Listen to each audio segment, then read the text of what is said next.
महिने मला खूप गडबडलो मी. म्हणजे क्लासमध्ये ज्यावेळेस मी जायचो त्यावेळेस मी ऍक्च्युली 18-19 वर्षाचा होतो आणि खूप मोठी मोठी मुलं तिथे बसलेली असायची आणि मला ऍक्च्युली भीती वाटायची की आता माझं काय होणार, एवढी मोठी मोठी मुलं आहेत, मी किती छोटा दिसतो आणि मी कसं सर्व्हाइव्ह होणार. क्लासमध्ये मी सगळ्यात शेवटी बसायचो, असं असं करून बघायचो आणि ते सगळ्या गोष्टी म्हणजे तो 6 महिने मला कळायलाच लागले. 6 महिन्यानंतर मी एकदम फ्रंट सीटला येऊन बसलो.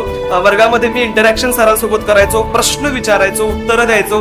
ते खूप गरजेचं असतं. म्हणजे क्लासमध्ये फक्त शिकण्यासाठी यायचं नसतं, ते पुस्तकातलंच असतं, पण सरांना प्रश्न विचारणं, त्यांच्याकडून उत्तरं जाणून घेणं, ते आपण म्हणतो ना की स्पिरिट ऑफ इन्क्वायरी, ती असणं खूप गरजेचे आहे या परीक्षेमध्ये. ते मी केलं. सरांकडून मी वेळोवेळी फीडबॅक घ्यायचो, वेगवेगळे आन्सर्स त्यांना लिहून दाखवायचे, त्याच्यावर मला फीडबॅक्स मिळायचे.